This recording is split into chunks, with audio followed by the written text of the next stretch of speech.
Então, pessoal, continuando o nosso curso de cálculo diferencial e integral 1, estamos trabalhando com funções para que possamos nos localizar ou nos situar. É aqui onde estamos, pessoal, trabalhando com funções. Então já vimos algumas funções. Paramos em funções trigonométricas, foi isso mesmo. Então vamos dar continuidade à noção de funções, pessoal. E para isso temos algumas definições que serão apresentadas para que possamos trabalhar com outras funções. Que definições são essas, pessoal? Então, eu tenho ômega e y aqui dois conjuntos quaisquer. Aqui não necessariamente eu estou considerando esse ômega e esse y, pessoal, como sendo subconjuntos dos números reais, não. Aqui são subconjuntos quaisquer. Então, para esses conjuntos, o que acontece?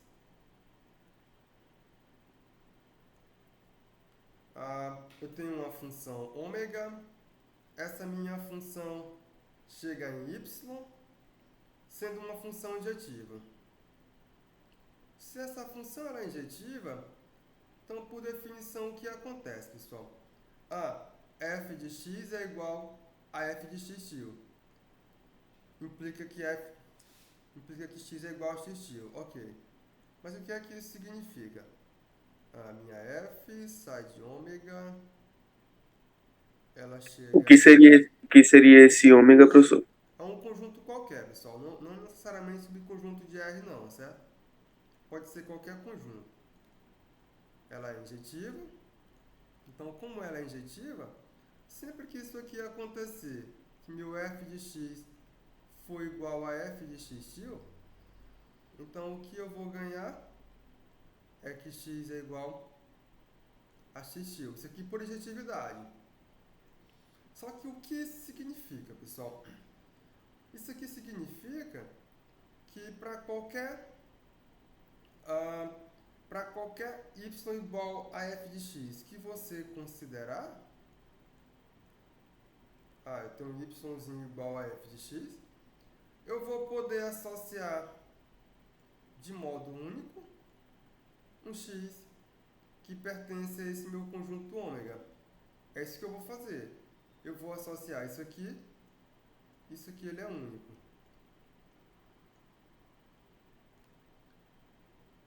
Por injetividade eu consigo concluir isso. Mas por que eu pego isso? Só para que isso faz sentido? Isso que vai fazer sentido porque se a minha função sai de ômega e chega em y, e para cada yzinho que você considerar pertencente à imagem desse meu ômega por f, você associa um único x que pertence a esse ômega a. Então, com isso, faz sentido você pensar em uma função que sai de y e chega em ômega. Ou melhor, faz sentido você considerar uma função que sai de f de ômega, desculpe, eu vou considerar ela de y, chegando em ômega. Isso agora faz sentido. Então, com isso, agora eu posso denotar essa minha função g por uma função f elevado a menos 1, que ela vai levar cada elemento que está em f ômega em um único elemento que pertence a esse meu ômega. Esse elemento é x. Tal que f de x é igual a y.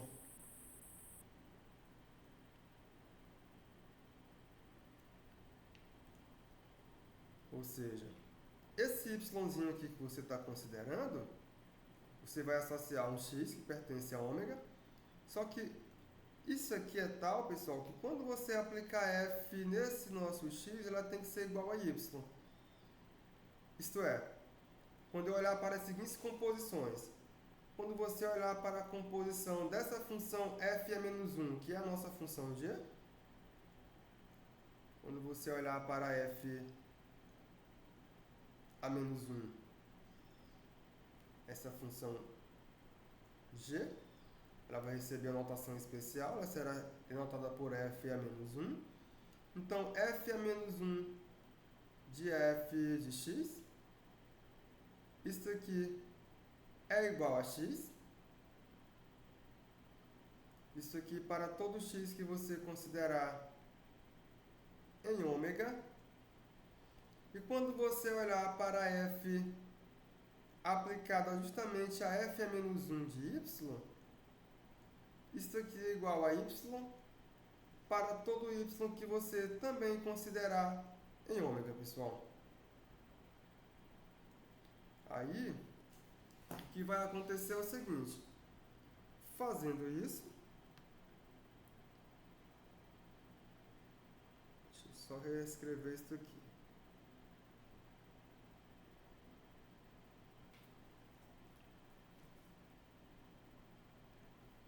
Isso aqui para todo y que pertence a ômega. Então, quando você fazer isso, essa função f a menos 1, que é essa mesma função g aqui, que sai de y e chega em ômega, eu já vou considerar ela no seu domínio, que é o f de ômega. Essa função ela recebe um nome especial e ela é chamada função inversa da função f, pessoal. Então, essa é a definição de função inversa para uma função f qualquer.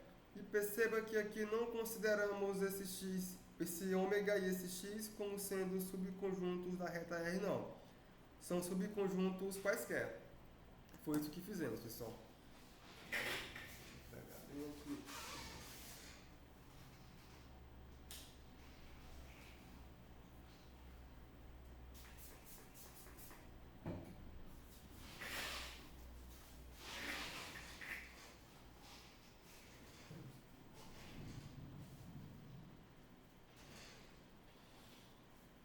Então, essa é a definição que começamos apresentando ela hoje, pessoal. A definição de função inversa. Por exemplo, podemos olhar para essa definição agora considerando esse nosso subconjunto ômega como sendo um subconjunto dos números reais. Então, por exemplo, podemos considerar o seguinte. Podemos considerar uma f. Essa f é uma função que sai de R e chega em R. Como é que essa função é dada, pessoal? Essa função é dada da seguinte maneira. Essa minha função f de x, ela é igual à função x mais 1. Então, podemos considerar essa função aqui. Aí percebam que essa função é uma função injetiva. Então, note que f é uma função injetiva.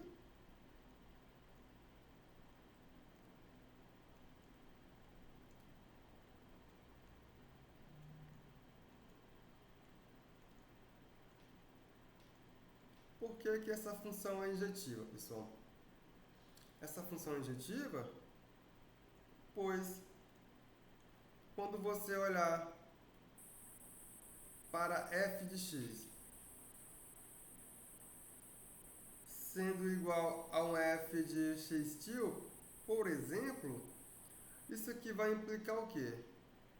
Isso aqui vai implicar que x mais 1 é igual a x til mais 1.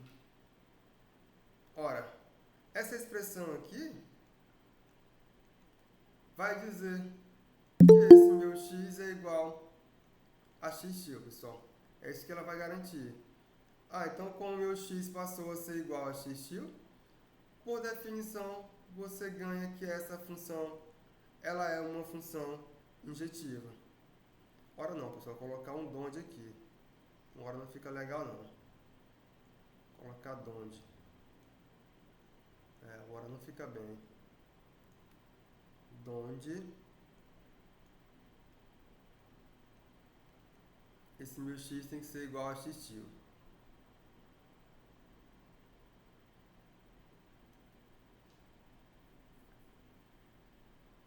Então a função ela é injetiva. Como essa função é injetiva, agora eu tenho que esboçar uma inversa para essa função, pessoal. Como é que eu vou calcular essa inversa, pessoal? Então determinaremos quem é a inversa para essa função f. Então logo, essa função possui inversa. Logo, essa minha função f de x igual a x mais 1, ela tem inversa.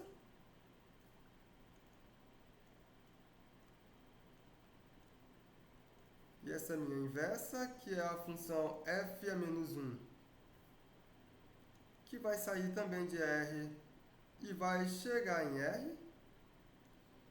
Agora eu tenho que ver como que essa função é dada, pessoal. Como é que eu faço para encontrar essa função? Então, para isso, determinaremos quem é a inversa para essa função.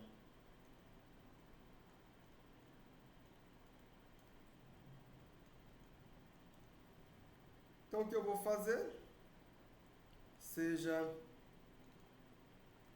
Eu vou chamar de y a expressão x mais 1. Vou fazer aqui uma tentativa para ver se dá certo. Chamei y de x mais 1, que é justamente a imagem da função. E eu quero associar a cada y igual a x mais 1, um único x real. É isso que eu quero fazer. Então, se eu quero associar esse x, então nada natural do que eu você fazer o seguinte: considerar esse x como sendo igual a y menos 1.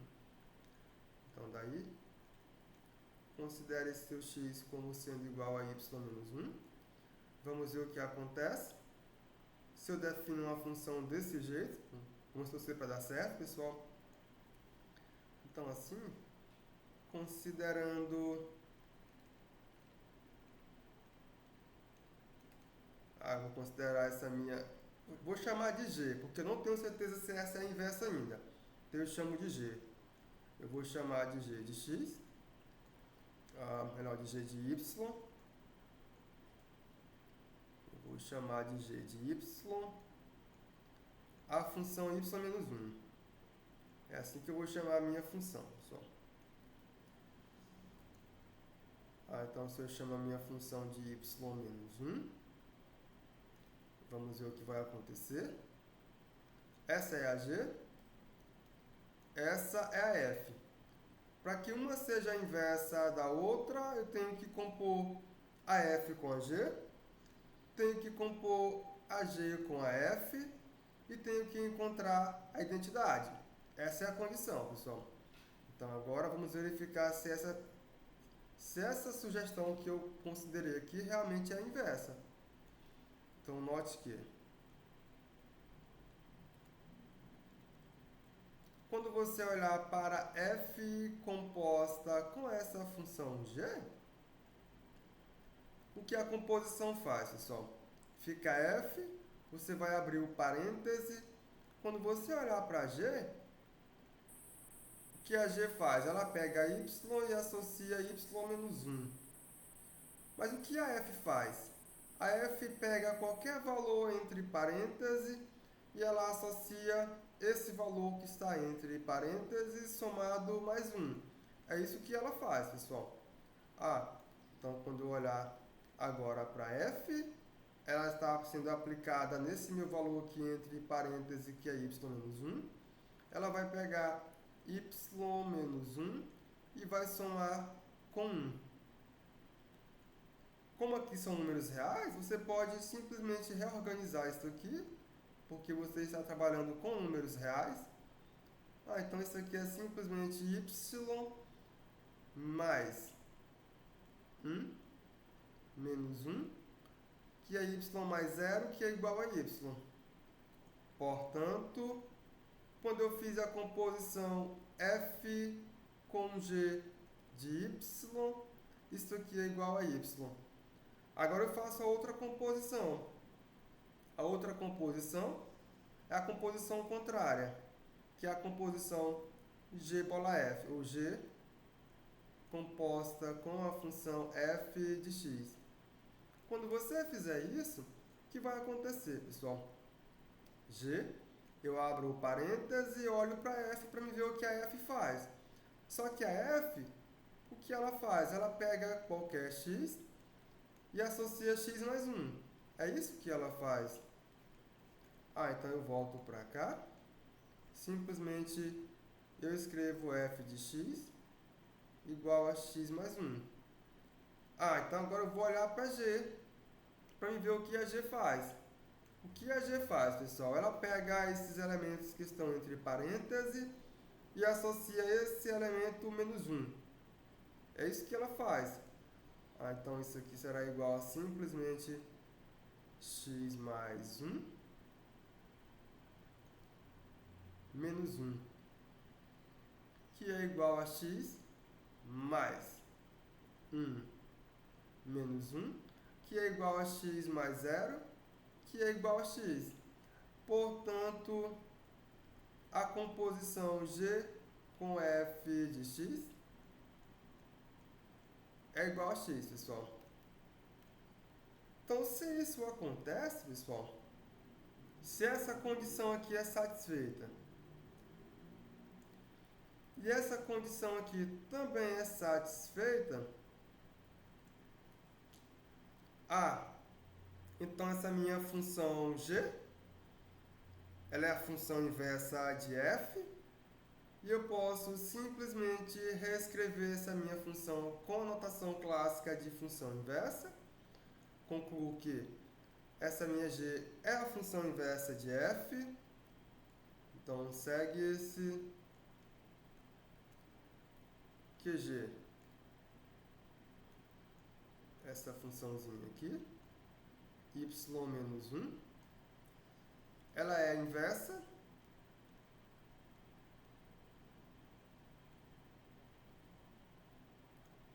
da função f.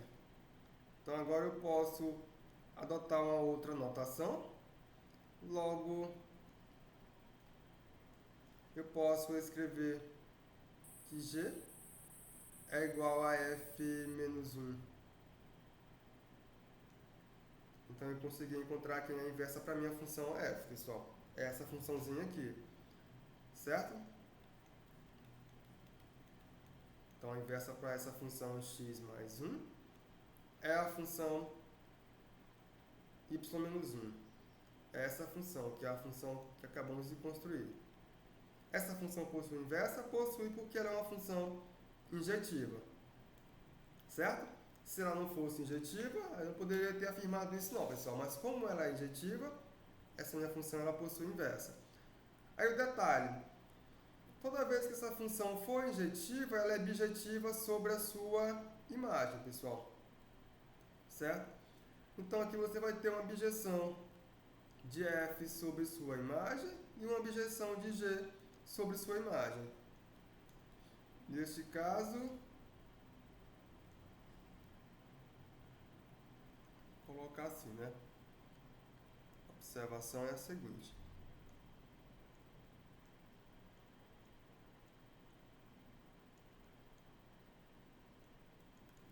Então, se essa minha função f, que ela sai de ômega e chega em y, ela tem inversa? Ela possui inversa? Se ela tem uma inversa,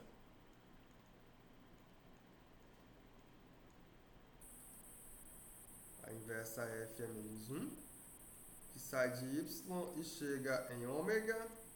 Então,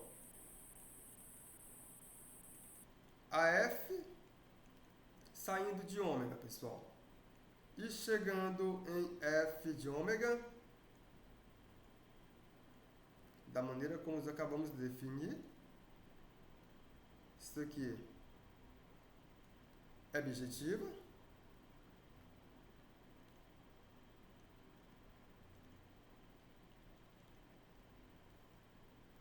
E quando você olhar para a sua inversa, que ela sai de f de ômega e chega em ômega, também é bijetiva. Então aqui você conseguiu produzir duas bijeções. tanto a f como a sua inversa são funções bijetoras, pessoal. Certo? Aí mais uma definição. A outra definição é a seguinte. Vamos para mais uma definição. Então, agora eu estou considerando simplesmente funções definidas em um intervalo real, certo? Aí o que dizemos, pessoal? Dizemos que essa funçãozinha é uma função crescente se x menor do que x implicar que f de x é menor do que f de x, pessoal. Nesse caso, a função f é uma função crescente. A função cresce. E dizemos que f é uma função decrescente se o meu x for menor do que esse meu x, implicar a desigualdade contrária, que o f de x é maior do que f de x, Nesse caso, a função é uma função decrescente. Se você olhar para o gráfico dessa função aqui em R2, que é justamente onde esse gráfico mora, ele mora aqui em R2, então se você olhar para o gráfico dessa função aqui, o que vai acontecer é o seguinte. Vamos lá. Se você olhar para o gráfico dessa função, você tem o eixo que marca os valores de x. Aqui você marca os valores de y. Aqui temos a origem.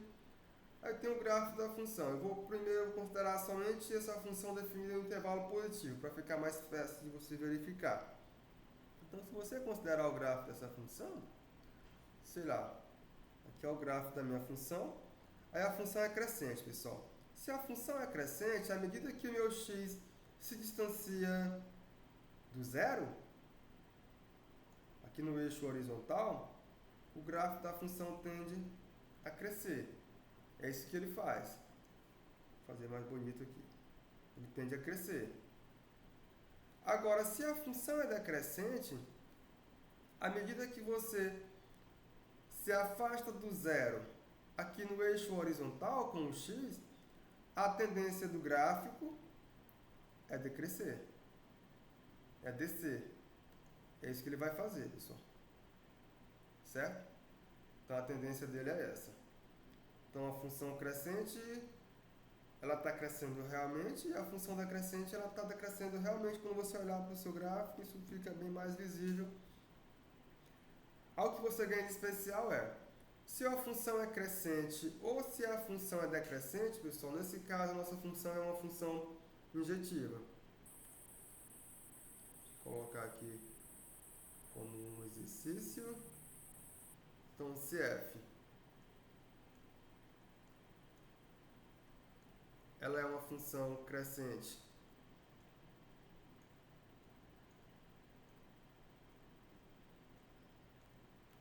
ou decrescente,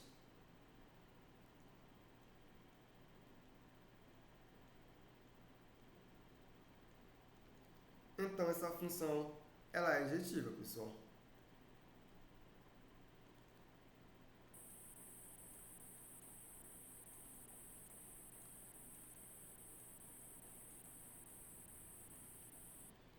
Então estamos diante de uma função injetiva.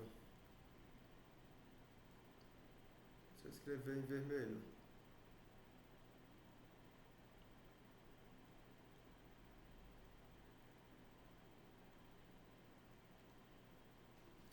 Então, o que acontece? Eu quero sair do fato que a minha função ela é crescente ou decrescente e quero mostrar que essa função é injetiva. Vamos supor que a função seja uma função crescente, pessoal. A conta para decrescente é análoga. Suponhamos que f seja crescente.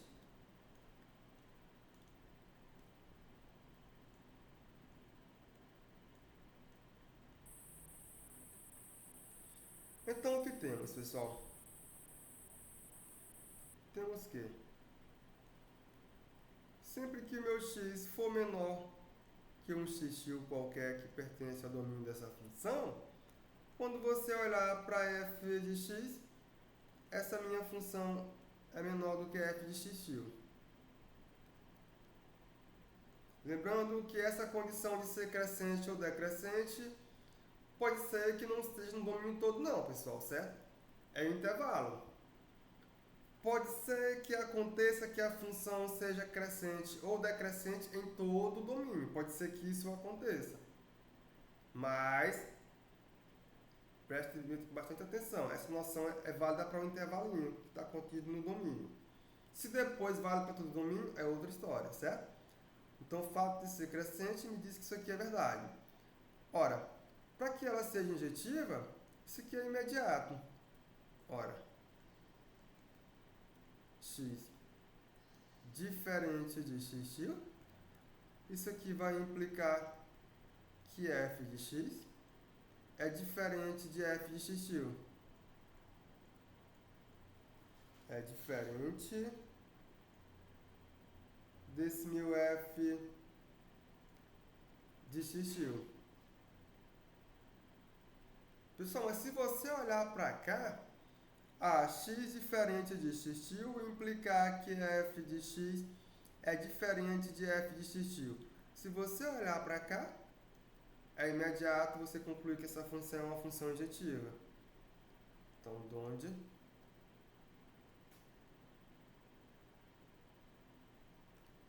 f ela é uma função injetiva, pessoal. A conta para decrescente ela é análoga. Então, pessoal, toda função crescente ou toda função decrescente ela possui inversa, certo? Você conclui com isso. Toda função crescente ou função decrescente ela possui inversa. E a noção de ser crescente ou decrescente pode ser que não seja em todo o domínio, mas em uma parte do domínio. A mesma coisa, ela será válida para ser injetiva. Pode ser que não seja injetiva em todo o domínio, mas tem algum lugar do domínio onde a minha função é injetiva. Já é suficiente isso aí, pessoal. Pode ser que não valha no todo, mas seja válida em um pedacinho do domínio. Já é válida a noção de injetiva? Tá bom demais. Ali ela possui inversa. É válida a noção de ser crescente ou decrescente ali? Tá bom demais, porque ali ela possui inversa. Então, se você pegar a função do exemplo anterior, ela é uma função injetiva. Essa função aqui é uma função crescente. Se você olhar para a função f de x, que é a função x mais 1, ela é crescente, pessoal. Ela é crescente, pois ela é crescente onde, né, pessoal? Ela é crescente para todo x maior do que zero. Para todo x real, pessoal, ela é crescente. Por quê? Você vai considerar números reais. Então, se você considerar x menor do que x', como você está trabalhando com números reais, se você somar no primeiro membro da desigualdade o número real 1, a desigualdade não vai ser alterada no segundo membro, permanece com o mesmo sinal. Daí, você vai ganhar que f de x, que é x', ela é menor do que f de x'. Então, essa função é uma função crescente.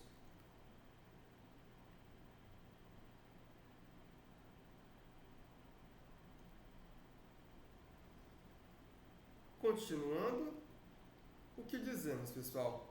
Dizemos que uma função f, ela é uma função não decrescente. Agora, ela não decresce, pessoal. Ela é não decrescente se esse meu x for menor do que x'. Isso aqui implicar que f de x ele é menor do que f de x'. Menor ou igual do que f de x'. Nesse caso, a função ela não decresce. E dizemos que a função é não crescente, ela não cresce, se meu x for menor do que x', isso aqui implicar que f de x é maior ou igual do que f de x'. Nesse caso, a função ela passa a ser não decrescente. Aí agora você pode olhar para todo o intervalo e perceber, tem lugar onde ela não decresceu. Sim. Tem lugar onde ela decresceu. Então agora você pode generalizar isso aqui para o domínio todo. Não significa dizer que não. Aqui, não significa dizer que ela ser crescente ou decrescente não pode ocorrer no intervalo todo. Pode sim. No domínio todo pode. Certo? Mas lá basta o intervalinho, pessoal, já resolve. Aqui o intervalinho é bom? É. Mas também aqui você pode olhar no domínio todo também. Porque agora pode ser que ela decresça e em certo ponto ela parou de decrescer. É a mesma coisa do fato de ser crescente ou decrescente, certo? Você pode tentar enxergar ela no domíniozinho ou no intervalo como um todo. Ou melhor, no domínio como um todo, que é um conjunto maior do que apenas um intervalo. Nesse caso aqui, pessoal, a função pode ser que não seja injetiva, certo? Ela pode não ser injetiva. Então, esse exemplo de funções que não crescem ou que não decrescem, você não pode concluir que essas funções são injetivas, não. Certo? Elas não são injetivas, a não ser que você faça uma análise do seu intervalo de definição e veja onde que ela decresce e veja onde que ela cresce. Aí sim, você pode afirmar que nesses intervalos elas são injetivas. Mas caso contrário, não.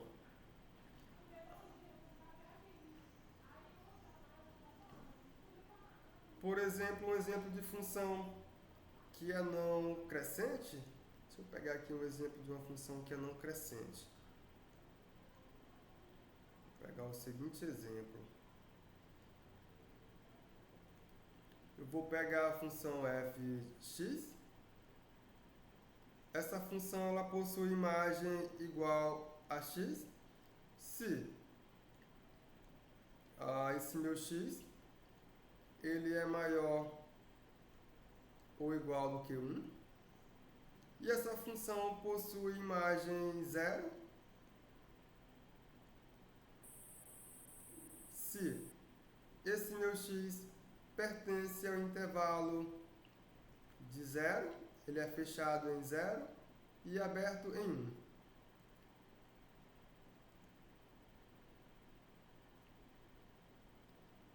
Aqui é a nossa função, pessoal. Aí, no caso, ela seria uma função que não decresce, né, pessoal? Não é uma que não cresce, ela não decresce, é isso mesmo. Então, que você pode perceber que essa função, para todo x maior do que 1, ela é crescente. Note que para todo x maior do que 1, ela cresce. Vamos pegar da maneira como está aqui na nossa definição. Note que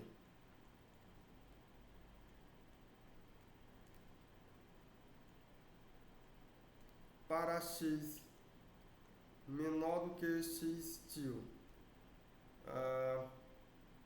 no intervalo de 1, ele é fechado em 1 até mais infinito. O que vai acontecer, pessoal?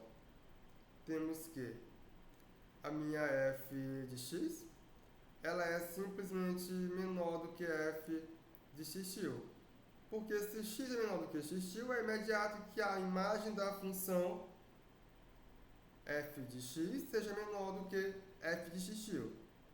Agora, se você considerar pontos A e o x maior ou igual do que 0, menor do que x til, que é menor do que 1, o que temos para esses pontos, pessoal? Então, para estes pontos, a função produz uma imagem constante. Nesse caso, o meu f de x ele é igual a f de x til, que é igual a 0. É isso que vai acontecer. E se você olhar para o gráfico dessa função, você vai perceber que realmente essa função é uma função que não decresce, pessoal. Vamos ver aqui o gráfico da função.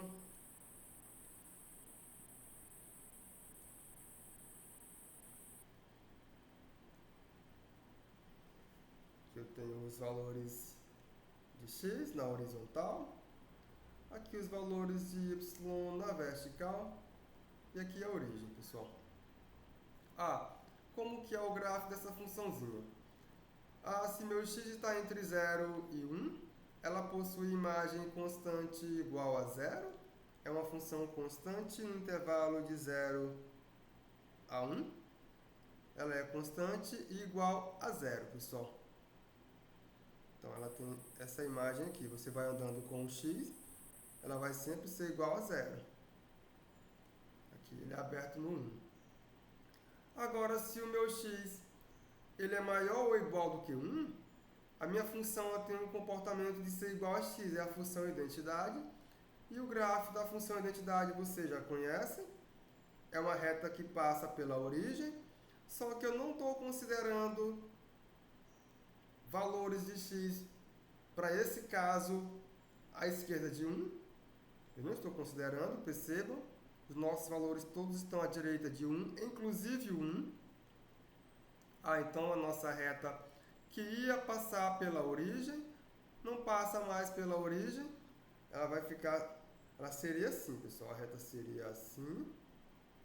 Então ela não vem mais para cá, ela vem só para cá. X igual a 1, f de x igual a 1.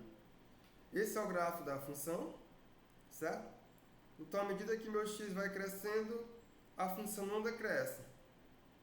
Então, aqui é um exemplo de uma função que não decresce, ela é não decrescente. Aí, o bom, pessoal, é que todas as funções que são crescentes, as funções que são decrescentes, as funções não decrescentes e as funções não crescentes recebem o nome de funções monótonas. É esse nome que elas recebem, pessoal. São chamadas funções monótonas. Certo? Para frente. Aí, pessoal, podemos agora pegar algumas funções mais interessantes, que são funções um pouco menos trivial. No caso, eu tenho, por exemplo, a função f de x igual a seno de x, onde esse meu x varia de menos π sobre 2 a π sobre 2. Pessoal, se você olhar para essa função, o que vai acontecer?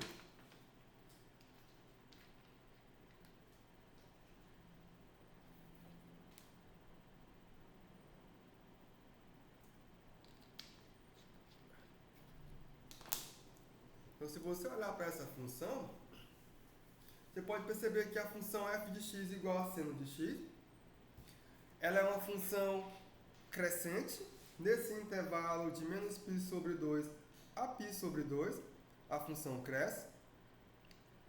Você pode olhar ou para o gráfico dela ou para o ciclo trigonométrico. Vamos ver aqui através do ciclo trigonométrico. Vou mudar a cor da caneta, vou pegar a caneta verde. Então, primeiro eu faço o ciclo, pessoal. Depois eu faço... vou fazer o ciclo em vermelho. Vou fazer o nosso ciclo trigonométrico. Aqui está.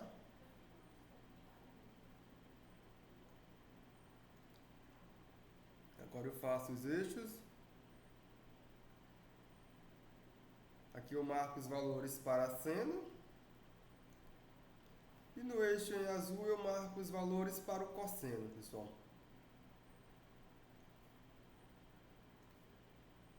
Aqui eu vou marcar os valores para cosseno de x.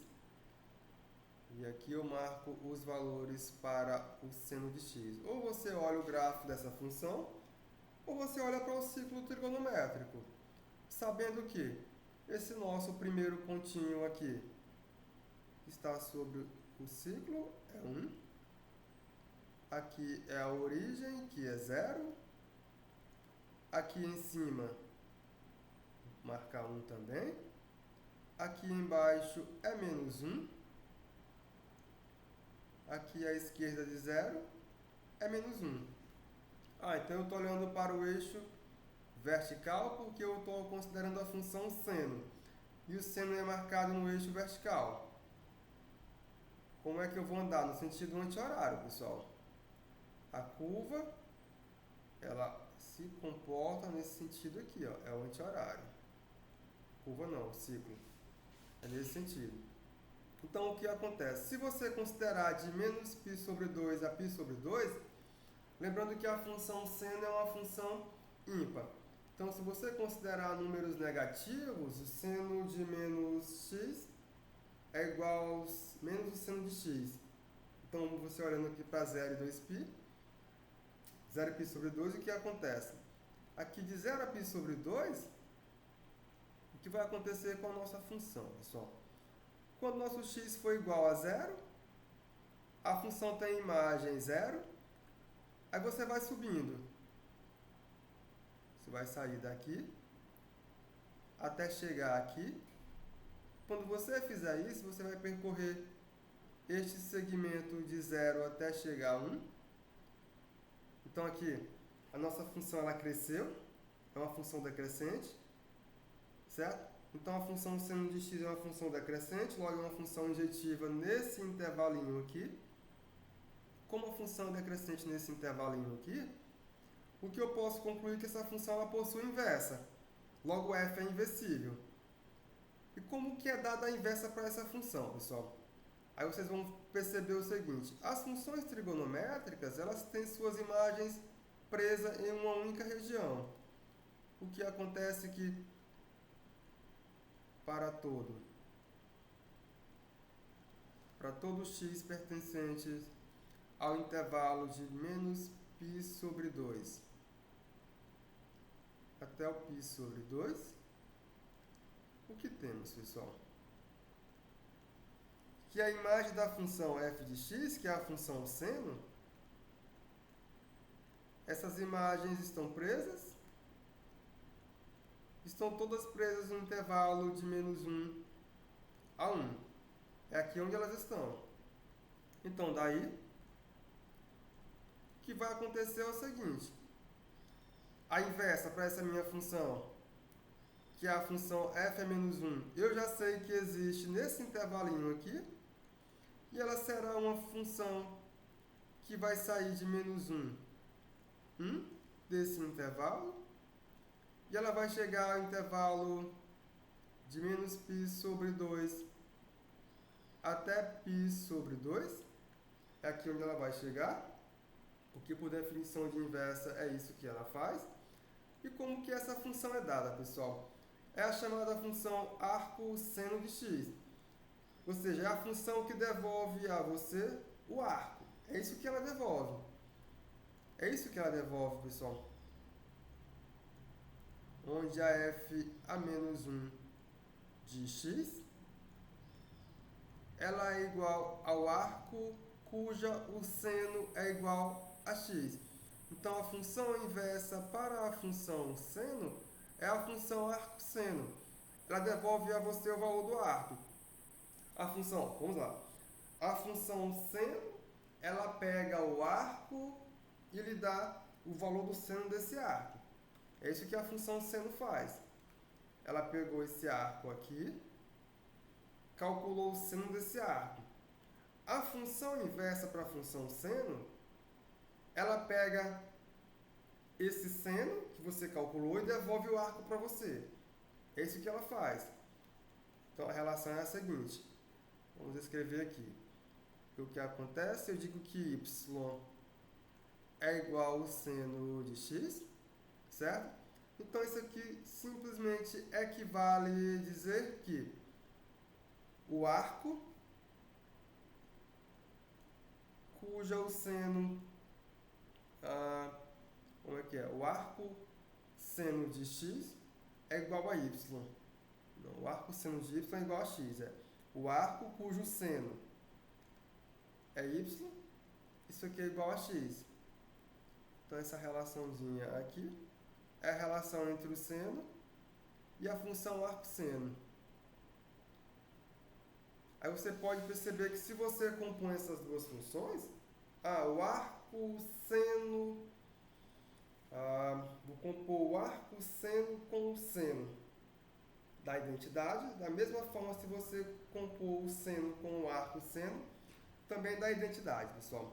Então, o arco-seno de y é igual a x, se somente se o seno de... correto. O arco seno, no caso lá, eu escreveria de x igual a y, só troquei o x por y. Só troquei, porque o seno de y é isso mesmo, pessoal. Tá correto.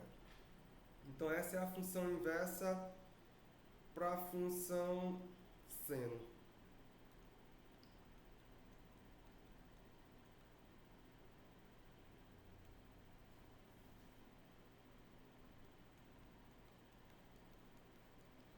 Poderia escrever, mas é a mesma coisa, escrever x, fica mais fácil para entender desse jeito, x igual a seno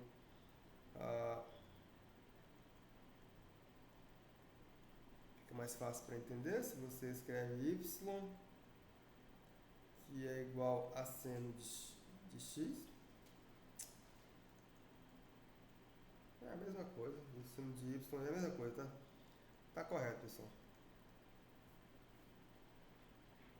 Só efeito de notação mesmo. Fica melhor de entender. Se escreve o seno de y igual a x, mas é a mesma coisa. Se somente se, o arco cujo seno é igual a x, isso aqui é igual a y. É a mesma coisa. Perceba. Só troquei aqui o y. É a mesma coisa. Tudo certo. Pode escrever. Não muda nada. Só a maneira de escrever que é a contrária.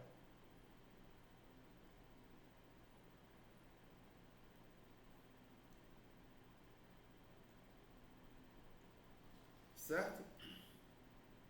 Aí um outro exemplo é o exemplo da função cosseno de x.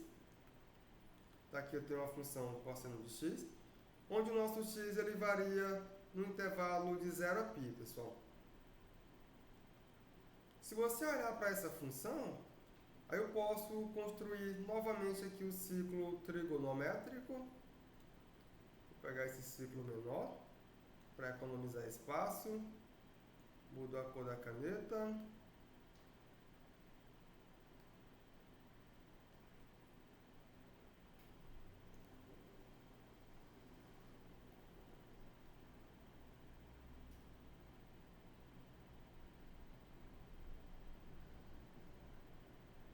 Construir aqui o ciclo. Vou localizar os eixos. O eixo do x eu vou marcar. Não, o eixo vertical, que é do y, eu vou marcar em verde.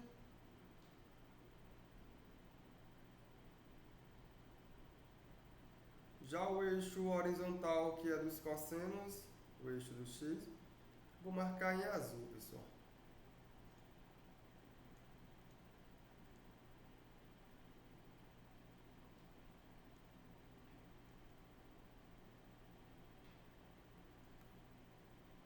Então aqui na horizontal, eu marco os valores para cosseno de x, enquanto que na vertical, eu marco os valores para seno de x. Você pode ver através desse ciclo ou então através do gráfico. Aqui temos a origem. Aqui é 1. Aqui é menos 1. Aqui também é 1. E aqui é menos 1, pessoal.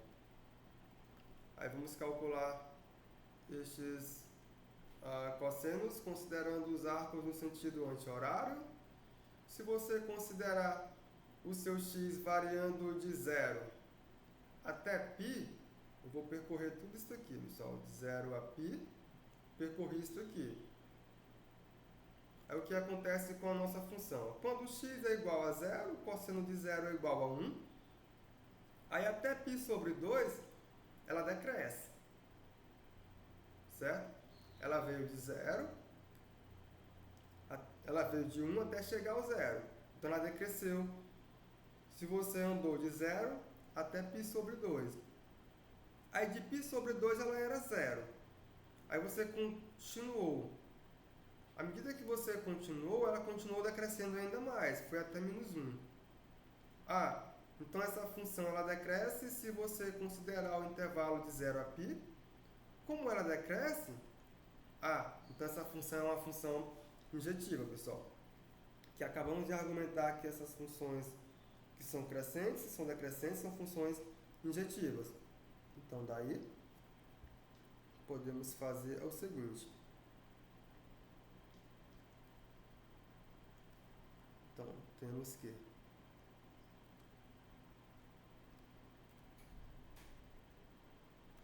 a nossa função é f de x, que é a função cosseno de x, ela é decrescente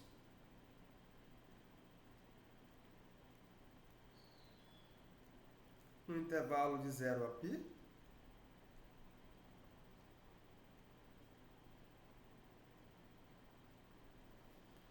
Daí, pessoal, essa função ela é injetiva, logo possui inversa.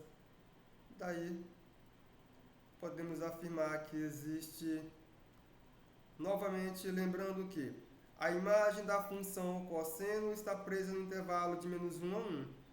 Daí, simplesmente, eu consigo afirmar que existe a inversa. Essa inversa é a f a menos 1.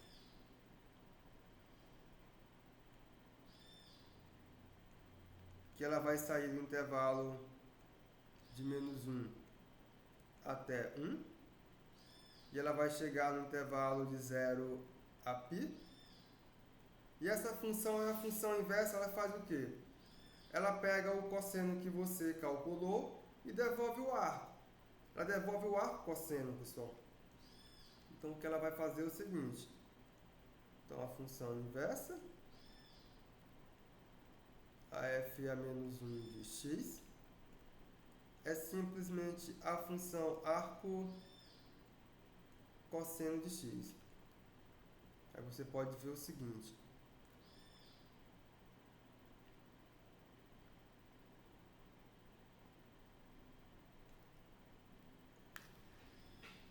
Então a função f, ela calcula o cosseno de x. Vou deixar a mesma notação que tínhamos anteriormente.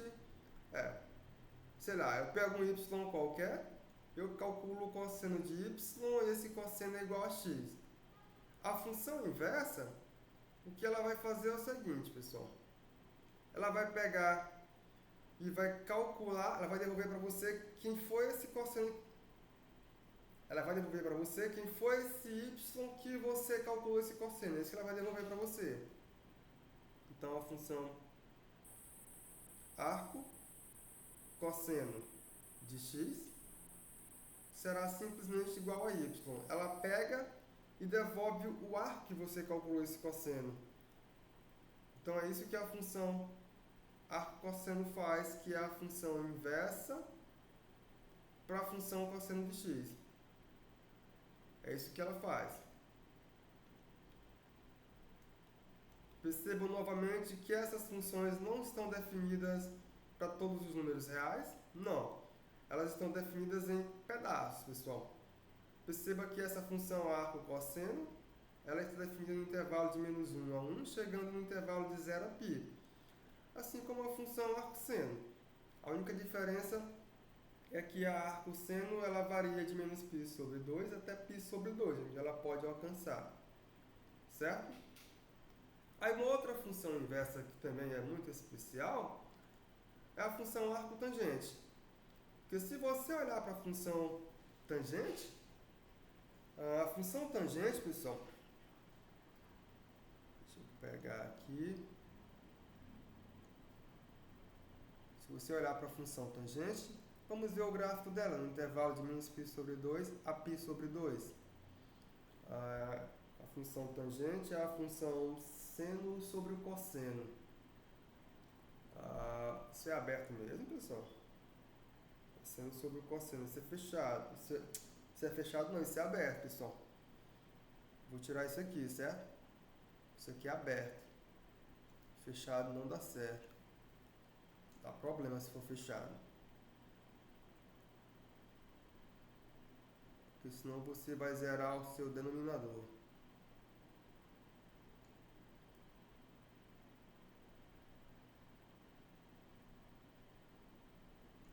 aqui é fechado. Isso aqui é aberto.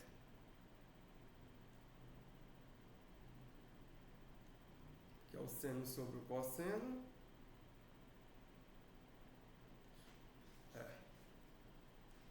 Vamos ver o gráfico dessa função, pessoal. Vamos ver o gráfico da função tangente. Vou pegar aqui o GeoGebra.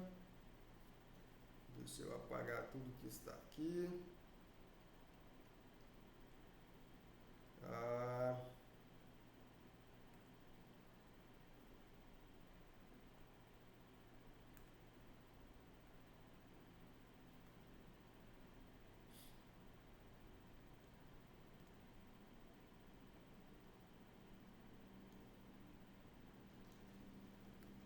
Vamos pegar aqui f de x igual a tangente de x, para ver o que acontece.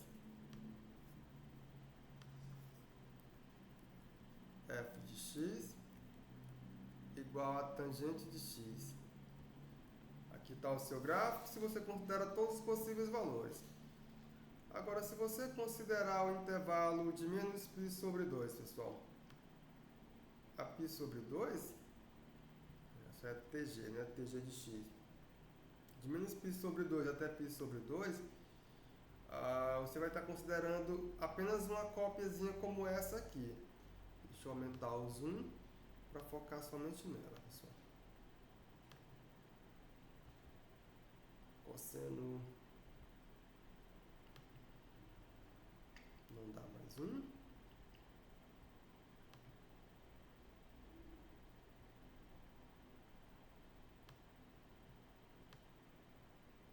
Vamos pegar isso aqui. Vou levar ela para lá. Seno sobre o cosseno. A função seno é uma função ímpar. A função cosseno é par. Então a função tangente nesse intervalo pode ser considerada uma função ímpar, não tem problema. E ela... como é que fica, pessoal? Quando o seno é 0, o cosseno é 1, a imagem do seno de 0 sobre o cosseno de 0 é 0, ela vai marcar aqui. Quando o seno for igual, não dá para chegar a π sobre 2, ela vai bem próxima, mas ela vai até a raiz de 2 sobre 2. Então, se você pode considerar mais ou menos, ela vai assumir esse valor aqui. E ela vem desse intervalinho aqui de menos 0,5, 0,5. E ela vai crescendo até aqui, pessoal. Então, vou dar mais um zoom. Vou dar mais um zoom para ficar exclusivamente isso aqui. Eu faço esse recorte aqui, pessoal. Vou fazer esse recorte que ele vai dar uma aproximação do que é o gráfico da nossa função. Vou levar para lá. Aqui você tem o gráfico da função tangente. E aí o que temos, pessoal? Temos que essa função é uma função que cresce. Percebam que a função tangente é uma função crescente. Então temos que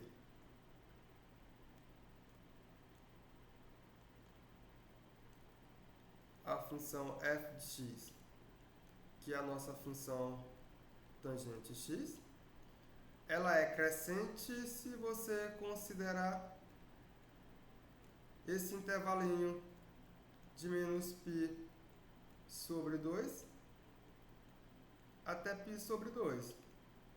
Isso acontece.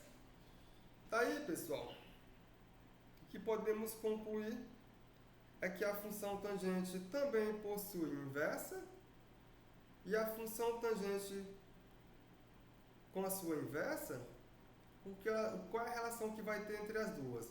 Eu pego um arco e calculo a tangente, essa é a função f de x. A sua inversa, ela pega esse valor da tangente que você calculou e devolve a você o arco. É isso que ela faz, certo? Logo é inversível, possui inversa. Logo, a sua inversa, que é a f a menos 1. A sua f a menos 1 agora, pessoal, ela vai sair de R e vai chegar em R. Para cá vai acontecer isso, para a função tangente. O que ela vai fazer, pessoal? A f é menos 1, que é a função inversa,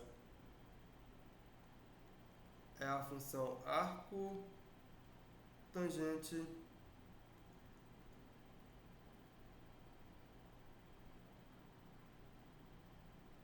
de x. Essa é a função inversa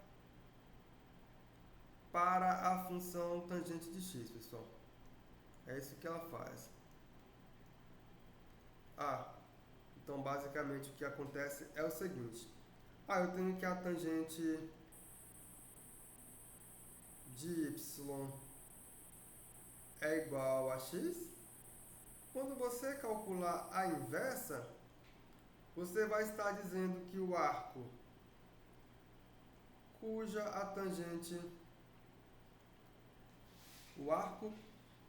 tangente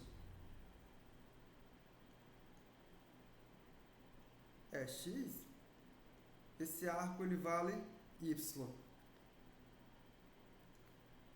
Então a função arco tangente, ela devolve o arco para você, pessoal. Enquanto que a função tangente, ela calcula a tangente desse arco, a função arco tangente, ela devolve o arco para você. Deixa eu ver se o GeoGebra faz esses gráficos. Você vai me colocar eles aqui. Vamos ver aqui. Arco tangente. Faz arco tangente.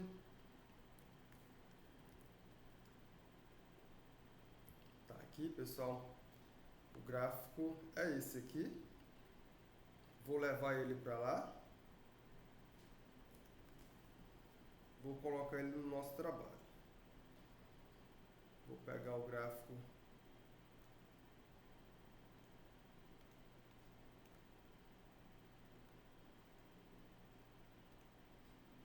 Então esse em vermelho é simplesmente o gráfico da função arco tangente.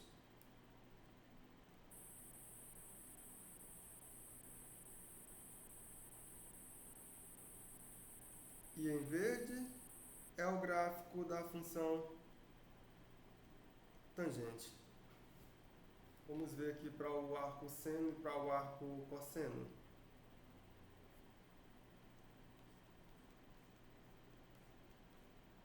Mas eu fiz pelo ciclo aqui, né, pessoal? Não fiz pelo gráfico. Eu fiz somente pelo ciclo. Eu vou acrescentar o gráfico dela aqui, do arco seno.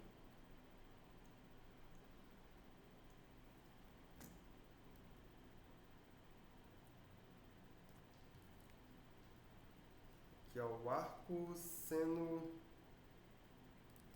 de x.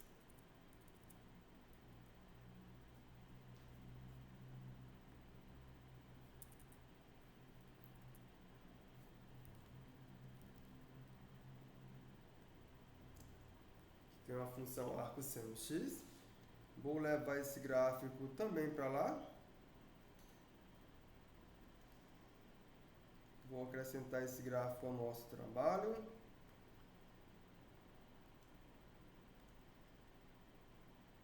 Ele ficou lá em cima.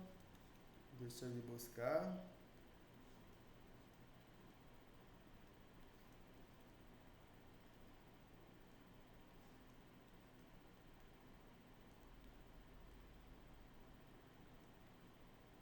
E aqui temos o gráfico da função arco seno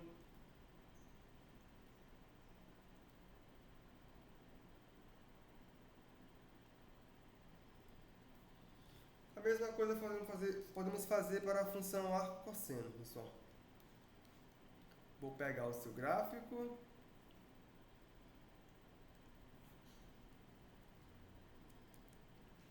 Arco cosseno de x. Está lá em cima. Esse é o seu gráfico. Vou levar também esse gráfico para o nosso trabalho.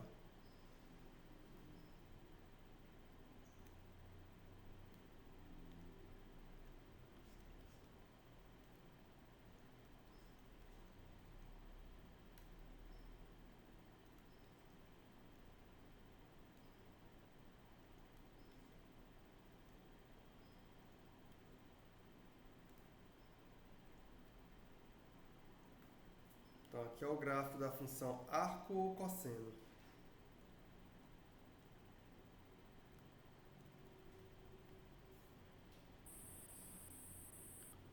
Aí continuando, pessoal, o que temos? Continuando, temos uma outra função que também é uma função que será bastante utilizada. O que é essa função, pessoal? Então, seja A um número real maior do que zero, esse A sendo diferente de 1. Então, a função f, que a cada r, a função f de r e r, essa função dá da seguinte maneira, pessoal, que a cada x pertencente a r, ela vai associar a elevado a x, a potência de x. Essa função recebe um nome especial e ela é chamada de função exponencial de base A. Esse é o nome que ela recebe, pessoal. Então aqui é a função exponencial de base A. Então o que você pode perceber é que essa função é uma função injetiva. Por quê, pessoal? Porque você pode considerar duas condições para esse nosso A. Ou A está entre 0 e 1, ou A está entre 1 e infinito.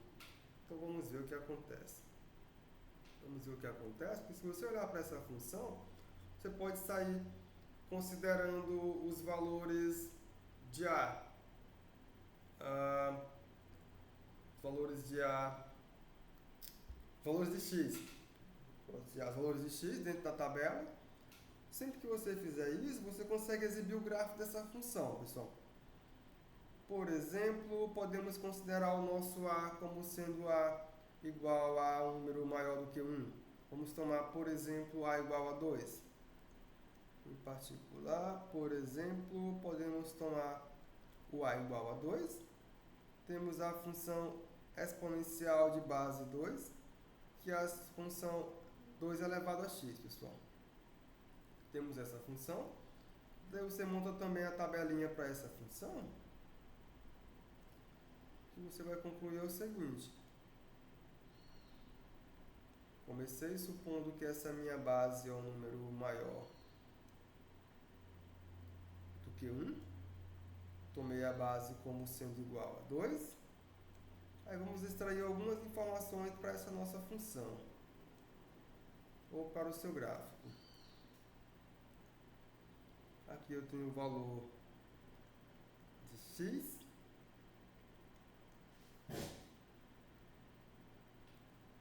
E aqui eu tenho o valor para f de x. Quando x é igual a 0, toma um valor negativo. Por exemplo, x igual a menos 1. F de x é igual a 2 elevado a menos 1. Isto aqui é igual a 1 meio. Quando x é igual a 0, 2 elevado a 0 é igual a 1. Quando x for igual a 1, a função produz imagem 2. Quando x for igual a 2, a função produz a imagem 4. E quando x for igual a 3, a função possui imagem 2 vezes 2, 4 vezes 2, 8. Então você pode montar o gráfico dessa função. Esse gráfico ele mora em R2.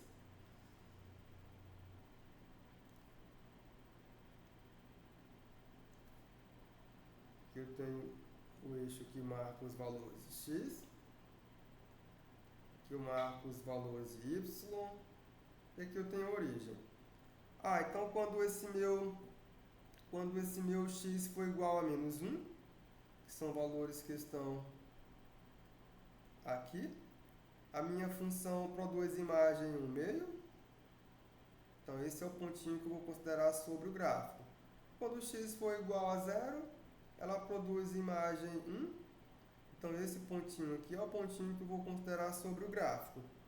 Quando x for igual a 1, ela produz imagem 2. Então esse pontinho aqui é o ponto que eu vou considerar sobre o gráfico. E perceba que à medida que eu vou aumentando o valor de x, a tendência das imagens é ficar bem grande, pessoal. ela vai lá para cima. Então eu tenho que percorrer todos esses lugares aqui, pessoal. Todos esses pontinhos que estão aqui, que é o lugar geométrico descrito pelo gráfico, eu tenho que percorrer. Vou jogar no GeoGebra, ele vai fazer isso aí com perfeição para nós, eu trago somente para cá. Então deixa eu considerar aqui no nosso GeoGebra, 2 elevado a x. Então a função g de x eu vou chamar, g já foi, né? Função pq, que é a função 2 elevado a x. Aqui é o seu gráfico. Consideramos de menos 1 a 3, então eu vou tirar um pouco aqui o zoom, para que possamos ver mais informação dessa nossa função no nosso esboço. Desce um pouco mais. Pronto, vou levar isso aqui para o nosso trabalho. Deixa eu recortar aqui, levar para lá. Opa, até aqui, tá bom demais. Então, quando perceba o lugar geométrico que será percorrido pelos pontos do gráfico dessa nossa função, é esse lugarzinho geométrico aqui, pessoal. É esse aqui, que é esse mesmo aqui. Então, isso aqui fornece o gráfico da função f de x igual a 2 exponencial de x. E essa função está crescendo, pessoal. Vamos considerar agora esse nosso a, respeitando a condição que é dada. A condição que é dada é que esse a tem que ser maior do que zero. Vamos considerar esse nosso a agora como sendo igual a 1/2. Por exemplo, vou pedir uma outra página. Vou considerar um exemplo onde esse a é igual a 1/2.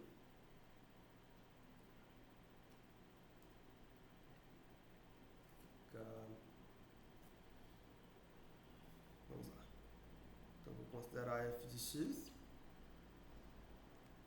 como sendo igual a 1/2 elevado a x, pessoal. Essa é a nossa função. Então, para essa função, vamos montar a tabelinha para ver o que acontece quando atribuímos valores para esse x. Vamos ver o que acontece.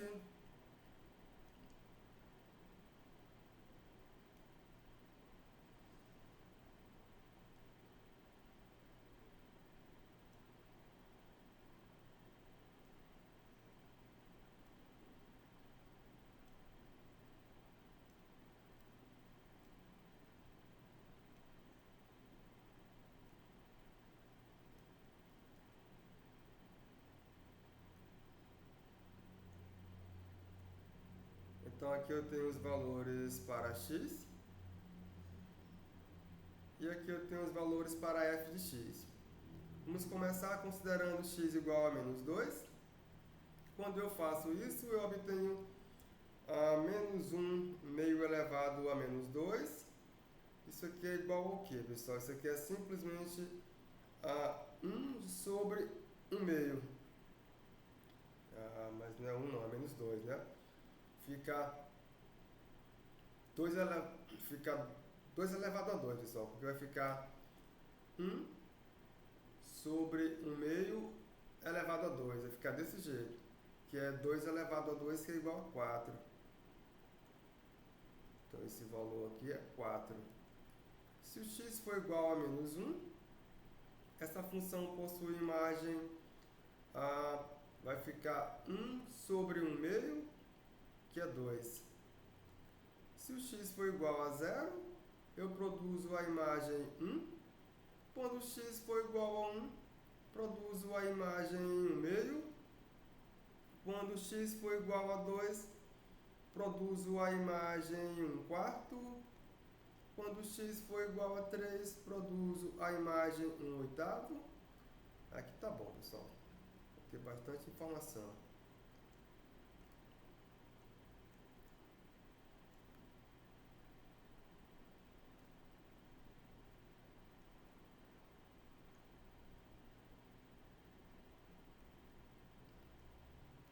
Agora vamos ver o que acontece aqui no nosso plano.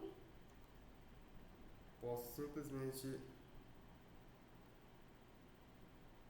montar aqui o plano para me ver a posição do lugar geométrico que cada um desses pontinhos vai ocupar. Que eu marco os valores para x, que eu marco os valores para y. Aqui é a origem, aqui é menos 2. Vou marcar aqui menos 1, que eu marco o valor para 1. Aqui 2 e aqui 3. Quando x for igual a menos 2, a minha função vai produzir imagem 4, está lá em cima, então vou marcar aqui. Quando x for igual a menos 1, vou produzir a imagem 2, que é aqui. Quando x for igual a 0, a imagem será igual a 1, que é o valor de 1. Quando x for igual a 1, a imagem será justamente em 1/2. Quando x for igual a 2, a imagem será em 1/4. Quando x for igual a 3, a imagem é em 1/8. Deixa eu colocar esses valores para baixo do eixo, né, pessoal? Que aí vai dar confusão. Vou tirar isso daqui. Vou tirar isso aqui. E vou tirar isso aqui. Então aqui vai ficar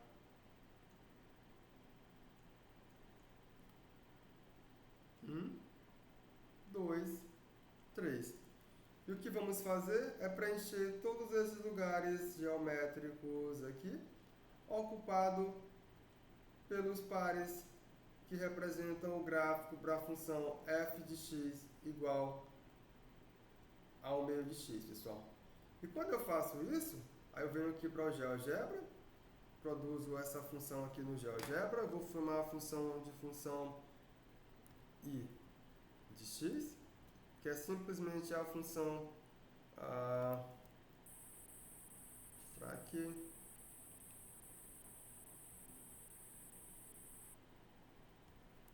assim fica mais fácil. Parêntese 0,5 elevado a x.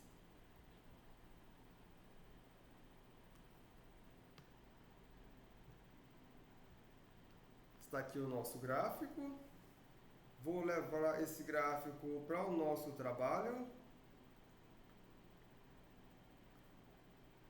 Vou fazer este recorte aqui, pessoal. Vou levar o gráfico para o nosso trabalho. Então, essa curvazinha em amarelo é basicamente essa curva aqui. Ou esse desenho aqui, ou essa representação geométrica, que significa o gráfico da função exponencial de x, quando a base é igual a 1/2, pessoal. Então, aqui, você tem que f de x é igual a 1/2 de x. Aí, com isso, o que podemos concluir, pessoal? Podemos concluir o seguinte. Vou voltar aqui no GeoGebra. Vou colocar os dois gráficos para que possamos comparar. Então, podendo comparar, que a função exponencial ela possui esse gráfico aqui, quando o nosso a é maior do que 1. Ela possui esse gráfico aqui quando a está entre 0 e 1, certo? Então, a função exponencial ela cresce se o a é maior do que 1. Ela decresce se o a é menor do que 1. Então, vocês podem perceber isso aqui, pessoal. Então, ela tem injetividade. Já trago para cá. Pessoal, e quando a é igual a 1, o que acontece? Hein, pessoal? O que acontece quando a é igual a 1? Aqui eu tenho a maior do que 1. E aqui eu tenho a menor do que 1. Quando a for igual a 1, aí a função fica 1 elevado a x. Essa função é uma função constante. Para qualquer x que você considerar, ela possui imagem constante igual a 1. Certo? É isso que acontece. Então, a menor do que 1 ela decresce, a maior do que 1 ela cresce, a igual a 1 ela é constante. Certo? Então, a função exponencial tem essas características, pessoal. Aí o bom é que agora podemos avançar um pouco mais, pessoal, e olhar o seguinte para o logaritmo de um número real. Vocês estão por aqui ainda? Então, né? Podemos olhar para o logaritmo de um número real. Então, como que é dada a definição de logaritmo de um número real, pessoal? A definição é a seguinte: seja A maior do que zero, esse meu A diferente de 1 e tem o beta maior do que zero, dois números reais quaisquer, o único número gama tá o quê? A elevado a gama é igual a beta, esse número ele é único, ele recebe um nome especial, ele é chamado de logaritmo de B, de beta, na base A, e a notação que ela recebe, pessoal, é essa aqui. A notação para o logaritmo, gama é o log de beta na base A. Esse nome está escrito de modo errado, deixa eu reescrever, que é logaritmo. Então, eu vou somente acrescentar aqui o A. Logaritmo, e aqui tem o I. É isso mesmo. Ou não tem o I? Ah, tem que ver. Então essa é a notação, pessoal. Então o que acontece é que eu tenho que A elevado a gama, isto aqui é igual a beta. Você tem a potência de A elevado a gama, isso aqui é igual a beta. Então você pode simplesmente transitar daqui para cá e escrever que gama é igual ao logaritmo de beta na base A, pessoal. É isso que você consegue fazer. Então aqui é uma via de mão dupla, para que você possa entender o que aconteceu com o logaritmo de beta na base A. Ele é igual a esse gama. Que gama é esse? É o tal que, quando você olhar para A elevado a gama, você obtém beta. É isso que acontece, pessoal. Então, assim, foi o que acabamos de fazer. Gama é igual a log de B na base A. Isso aqui simplesmente significa dizer que A elevado a gama é igual a beta.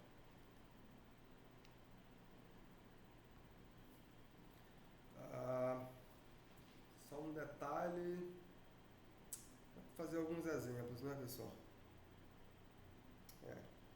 Vou fazer alguns exemplos. Dá sim. Vamos, por exemplo, vamos olhar para o logaritmo de 4 na base 2. Eu quero saber quanto é que vale esse valor, pessoal. Isso aqui é quanto?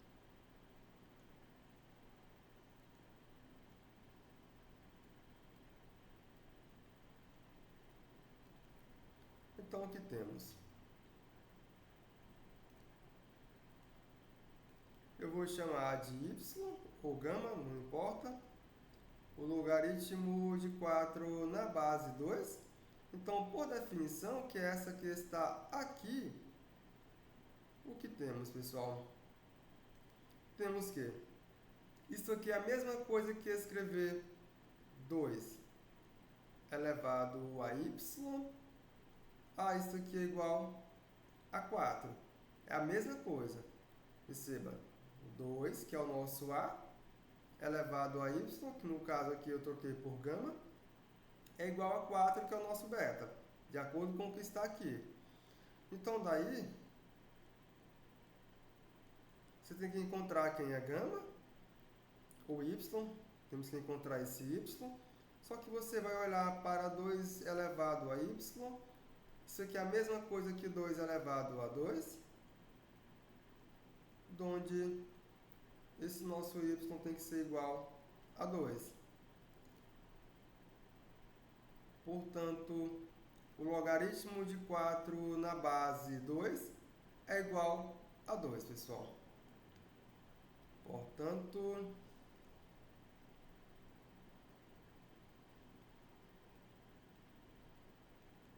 quando você olhar para o logaritmo de 4 na base 2, isto aqui é igual a 2.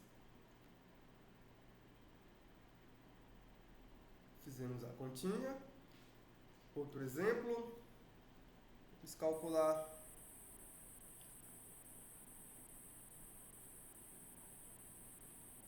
o logaritmo de 1/2 na base 2.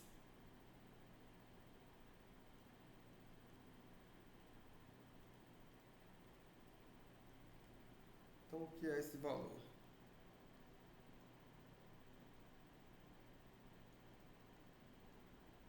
Então, por definição, o que temos, pessoal? Por definição, temos o seguinte. Eu vou chamar de y o logaritmo de 1/2 na base 2. Por definição, você tem que olhar para a potência 2 elevado a y e igualar isso aqui a 1/2, se você quer calcular esse logaritmo, certo? Ora,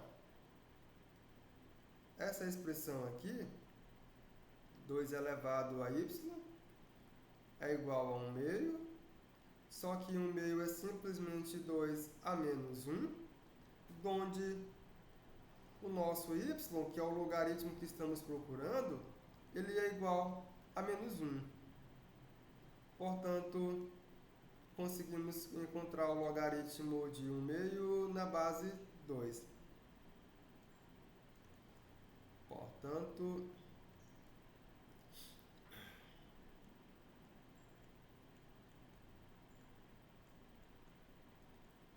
o logaritmo de 1/2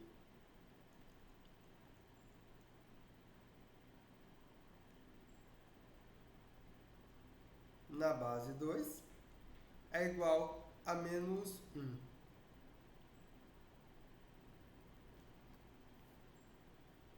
Vamos fazer mais um exemplo. Vamos calcular o logaritmo de 1 na base 5. Por exemplo, eu quero saber quem é o logaritmo do número real 1 na base 5. Vamos ver como é que é feita essa continha. Novamente, por definição, o que temos, pessoal? Eu vou chamar de y o logaritmo de 1 na base 5. Então, por definição, eu ganho que 5 elevado a y, isso aqui tem que ser igual a 1.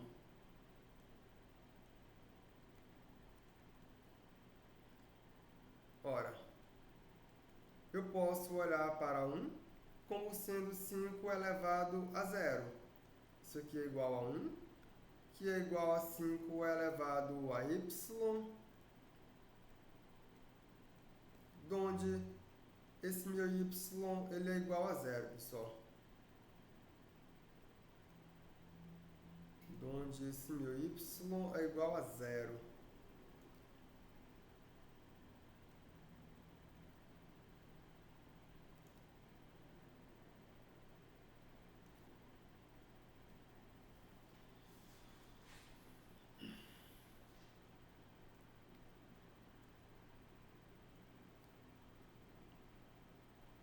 Portanto,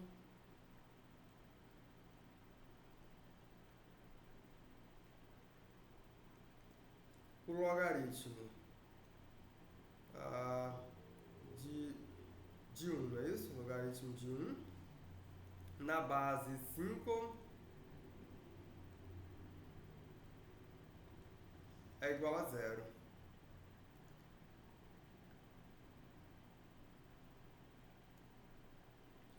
Você pode também olhar para o logaritmo de A na base A, pessoal, mas isso fica trivial. A elevado a y é igual a A, isso aqui é 1, né? É trivial. Vocês podem verificar isso aí, certo? verifiquem que o logaritmo de A na base A, onde A é o número real, isso aqui é igual a 1. Aí fica imediato, porque A elevado a 1 tem que ser igual a... Isso aqui é Y, A elevado a Y igual a A. É imediato isso aí, pessoal.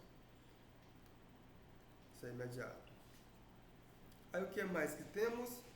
O que mais que temos é o seguinte. Temos que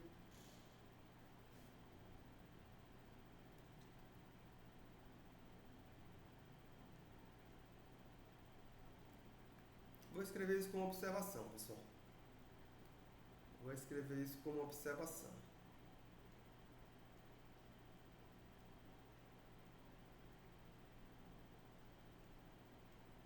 Que observação é essa?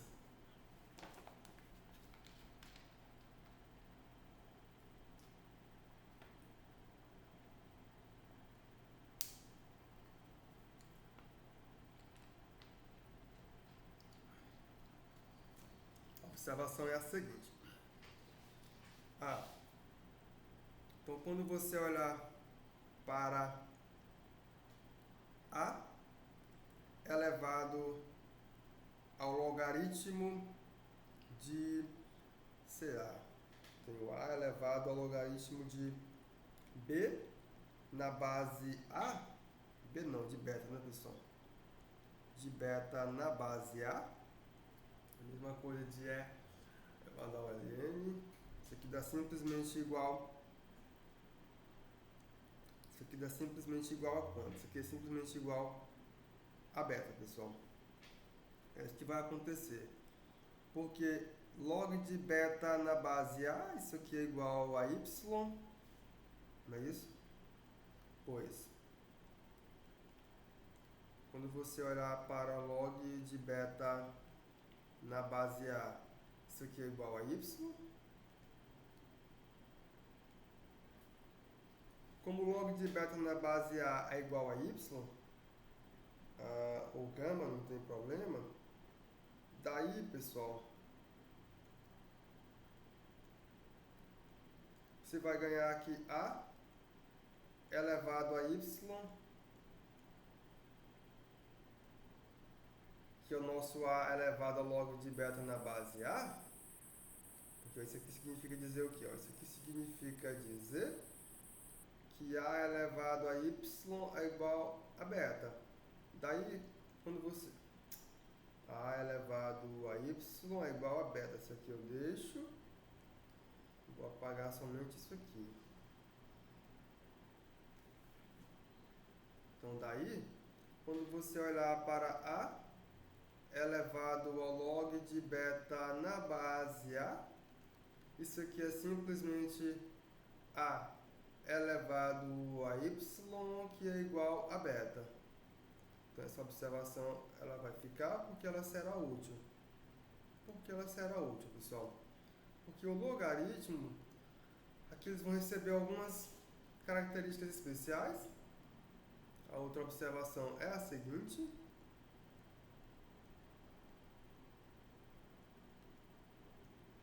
A outra observação é quando essa base desse nosso logaritmo é a base 10, vamos escrever simplesmente log ao invés de escrever a base, certo? Então, quando A for igual a 10, então escrevemos log apenas de beta. Isso aqui vai representar o que, pessoal?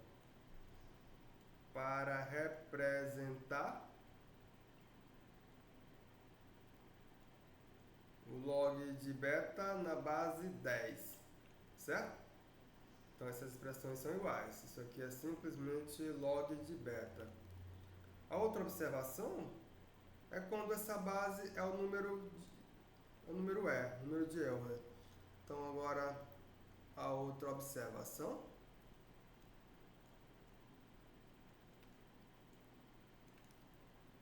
é quando essa nossa base ela é igual a E, ele tem um valor aproximado de 2,71. Quando isso aqui acontecer, pessoal, então, como é que escrevemos?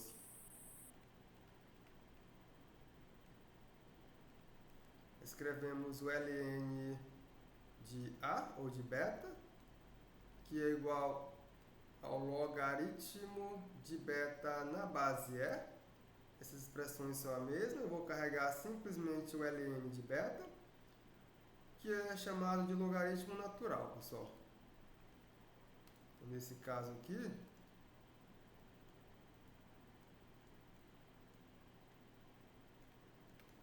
esse nosso ln de beta, ele é chamado logaritmo natural, pessoal.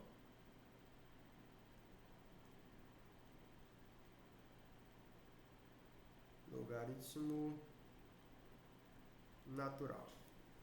Certo? Então essas são as observações que eu faço a vocês. Aí com essas observações, temos uma proposição. É uma proposição que será bastante útil para vocês, que ela garante, seja A maior do que 0, esse A diferente de 1, B maior do que 0 com esse nosso B diferente de 1, A alfa maior do que 0 e beta maior do que 0 números reais quaisquer. Então as seguintes propriedades são válidas, pessoal. Que propriedades são essas?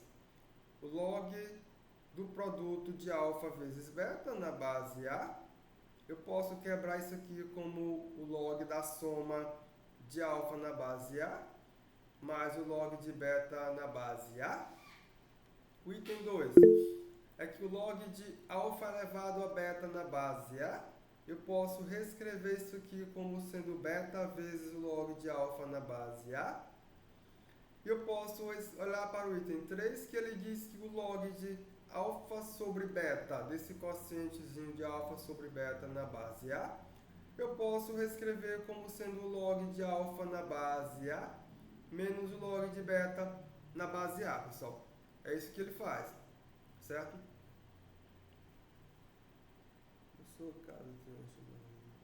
Certo, ok. Tranquilo, Gustavo. Diga, Francisco Wonders.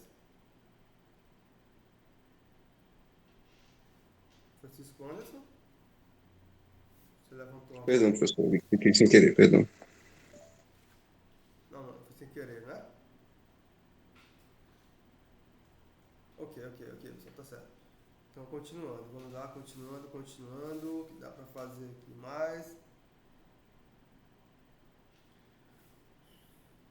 Então, temos essa proposição que ela vai auxiliar vocês bastante, pessoal.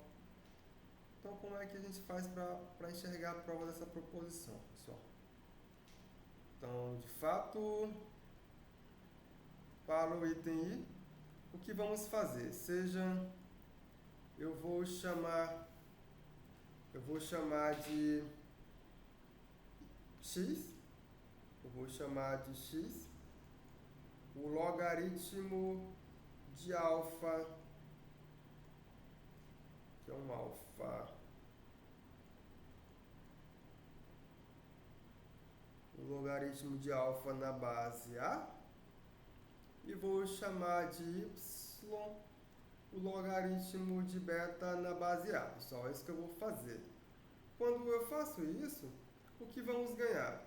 Isso aqui significa dizer que A elevado a x é igual a alfa, simplesmente definição de logaritmo, enquanto que A elevado a y é igual a beta. Aqui é somente definição de logaritmo. Daí, pessoal, o que eu vou fazer é olhar para onde, né? Aqui o que dá para fazer é o seguinte, eu já tenho que A elevado a x é igual a alfa e A elevado a y é igual a beta. Então eu vou olhar para o produto. Daí olhando para o produto, daí quando olharmos para o produto de alfa vezes beta, Isto aqui é simplesmente A elevado a x, vou escrever o x assim, vezes A elevado a y. Como aqui eu tenho um produto de potências de mesma base, conservo a base e somo os expoentes. Então isso aqui é igual a elevado a x mais y. Mas o que é que isso nos diz, pessoal? Isso aqui nos diz o seguinte, onde x mais y, por definição, é o log de alfa vezes beta na base A. Ou seja,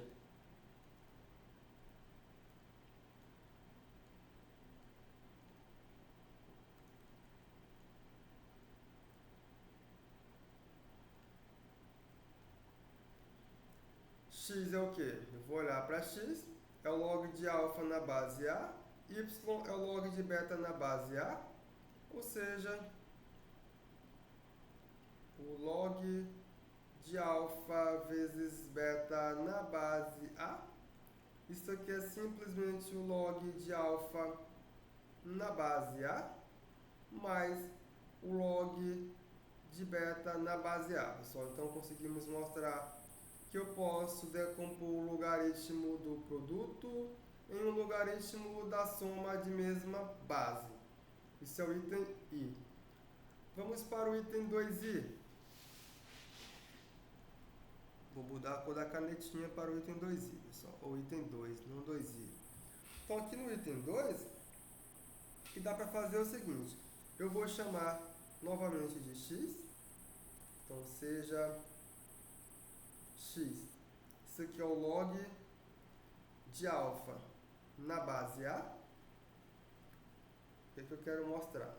Eu quero mostrar que o logaritmo de alfa elevado a beta na base A, eu posso decompor isso aqui como beta vezes o log de alfa na base A. É isso que eu quero fazer, pessoal. Então, eu chamei x, o log de alfa na base A. Se eu faço isso, o que temos, pessoal?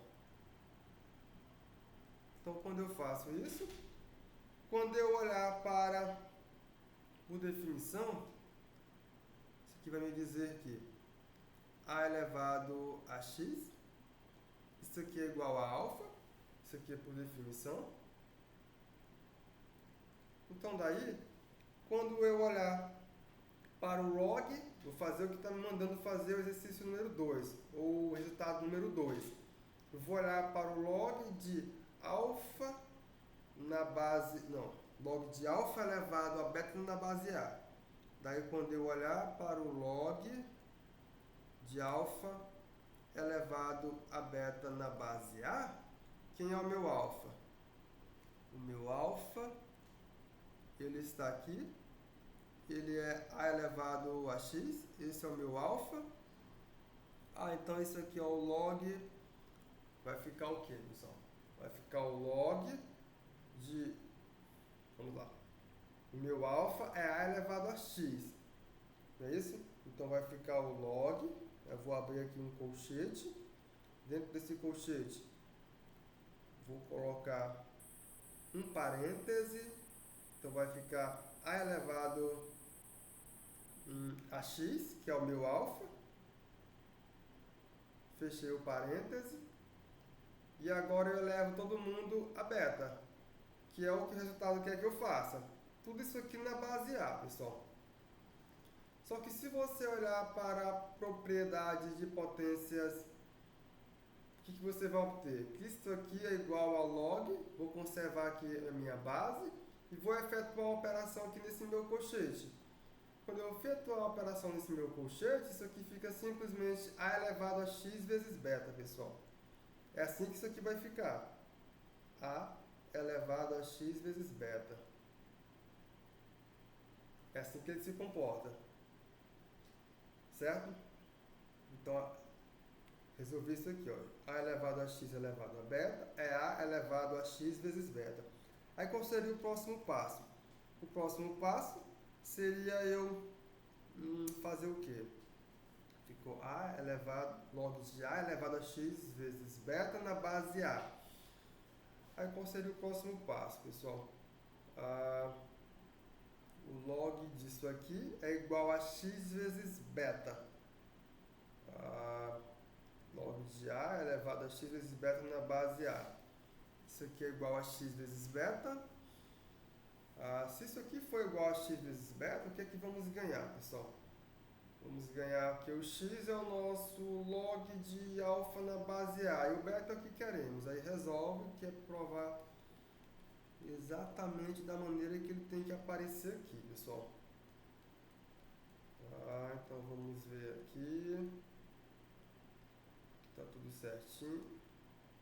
Está tudo certo. Está tudo certinho. X elevado a alfa vezes beta na base A. Aí aqui, pessoal, vamos voltar aqui. Cadê? Log de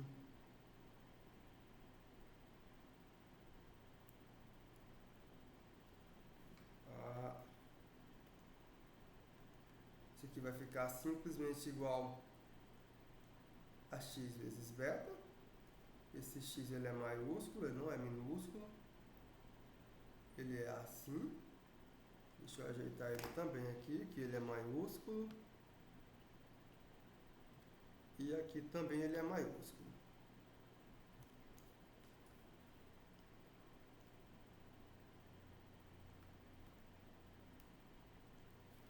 Então daí, se você comparar e recorrer à definição de logaritmo, o que você vai obter é o seguinte, onde meu x, que é o log de alfa na base A, o meu beta ele vai aparecer aqui.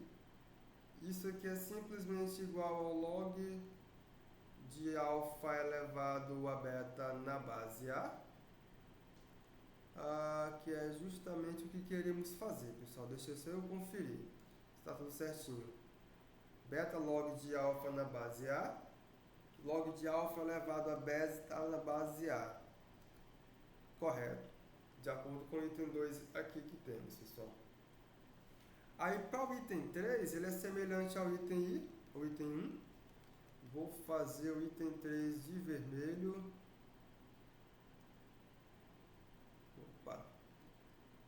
Vermelho. Então, para o item 3, o que é que vamos fazer, pessoal? Então, vou chamar, novamente eu vou chamar de x maiúsculo o log de alfa na base A e vou chamar de y maiúsculo o log de beta na base A. É isso que eu vou fazer. Novamente, por definição, o que é que isso nos diz, pessoal? Isso aqui nos diz que A elevado a x é igual a alfa. Isso aqui me diz que A elevado a x é igual a alfa. Isso aqui me diz que A elevado a y é igual a beta. Então, daí, quando você for olhar para alfa sobre beta,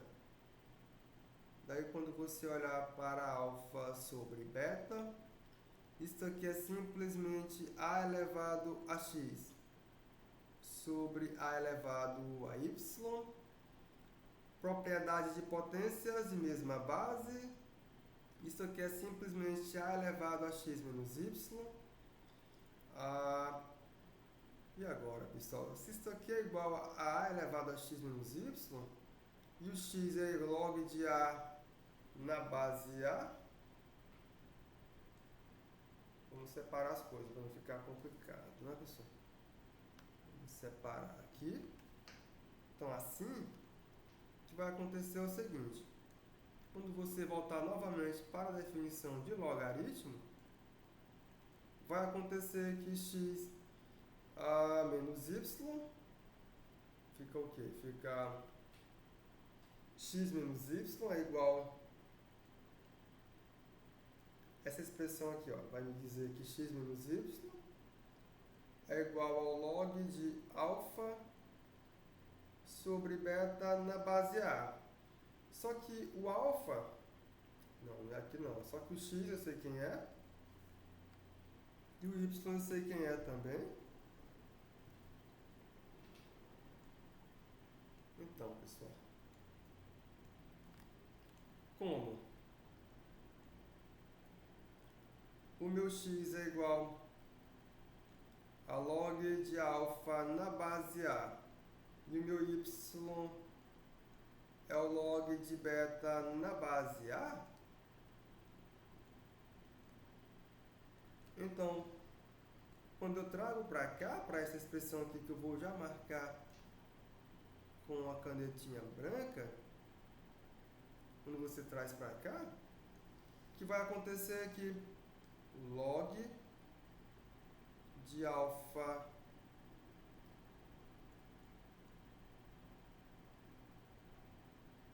sobre beta na base A, que seria x menos y, é o log de alfa na base A menos o log de beta na base A.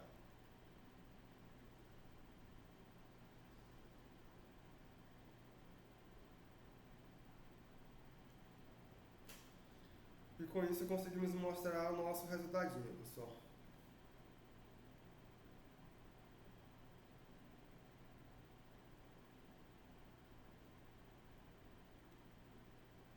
Aí o que ganhamos de bom com a função logaritmo, pessoal? O que ganhamos de bom com a função logaritmo é que podemos definir uma nova função. Se eu considerar esse meu a maior do que zero e esse a diferente de 1, temos uma nova função, que é a função que sai dos conjuntos dos números reais positivos, certo? Essa função ela associa um número real qualquer. O que essa função faz, pessoal? A minha função f de x é a função log de x na base A, que é denominada função logarítmica de base A. É isso que ela faz, pessoal. Esse logaritmo aqui, essa minha f, poderia ser o zero, não, deixa do jeito que está. Não vou mexer nisso não, do jeito que está, certo? O a é maior do que zero, sim. Maior do que zero, não tem problema não. Essa é a função, pessoal. Então, a nossa função que agora é definida é a função logarítmica. Aí, se você olhar, pessoal, note que a função exponencial, note que a função g de x, que é a função a elevado a x, onde esse meu a é maior do que zero e esse a é diferente de 1, ela é injetiva, logo é uma função bijetiva, pessoal, vocês já viram. Ela é injetiva porque ou ela cresce ou ela decresce, dependendo de como que é o a. Então, ela é uma bijeção sobre sua imagem. Então, pessoal, essa função a elevado a x, ela possui o inverso. Só que se você olhar, logo, existe a g a menos 1, que é a inversa para essa função. Essa aqui existe. Como? Eu vou olhar para a composição de a elevado ao log de x na base a. Isso aqui é igual a x, pessoal.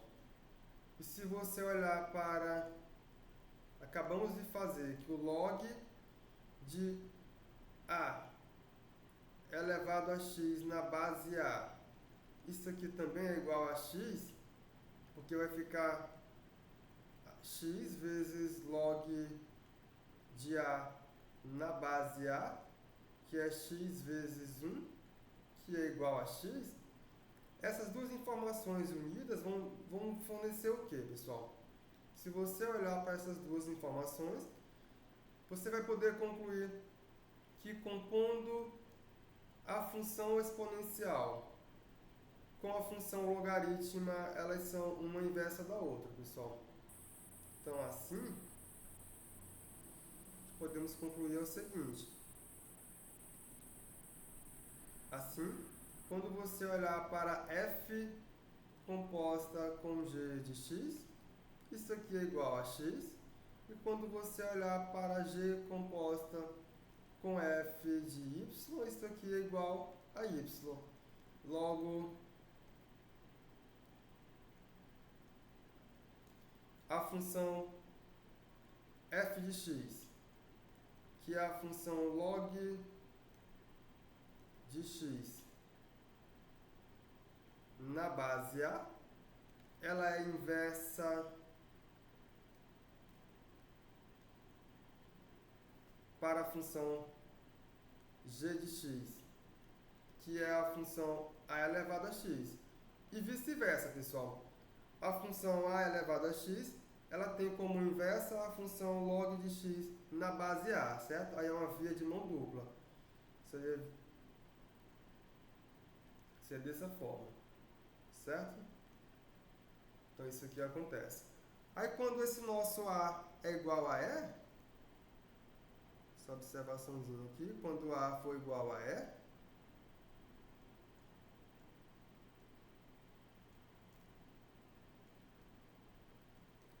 então o que temos? Eu vou ter duas funções especiais. Primeiramente temos que a função f de x é a função ln de x. Ela é inversa para a função g de x, que é a função exponencial de x, pessoal. Aqui temos duas funções, uma inversa da outra. Eu deixo para que vocês possam estar verificando o gráfico dessas funções, certo? Vejam o gráfico delas, joguem no GeoGebra e vejam como que eles se comportam. É um gráfico bem interessante, vocês vão utilizar ele outras vezes. Deixa eu jogar aqui no GeoGebra para ver. Ele gerando. Deixa eu apagar isso aqui. Vou chamar j de x como sendo igual à função log. Eu não quero na base 10. Eu quero isso aqui. Log de 2, por exemplo, na base x.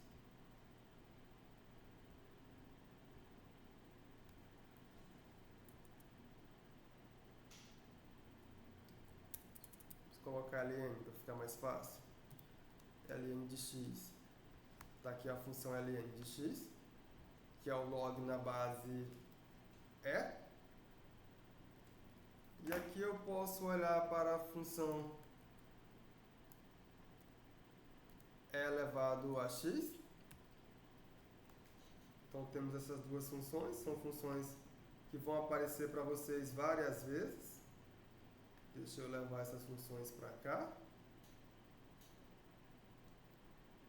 Colocar elas aqui no nosso trabalho. Então, em verde, temos o gráfico da função g de x, que é a função exponencial de x. E em vermelho, temos o gráfico da função f de x, que é a função ln de x. Certo, pessoal? Aí só para finalizar, só tem mais uma função interessante que é a função módulo de x. Então essa função também é uma função que vai aparecer para vocês, que é a função módulo de x. É a função que a cada número real, ela associa o módulo desse número. Tentem fazer o gráfico dessa função, pessoal, para vocês verem o que acontece. Certo? Então é só mais um exemplo que eu tive que apresentar para vocês. Depois eu termino a aula de hoje.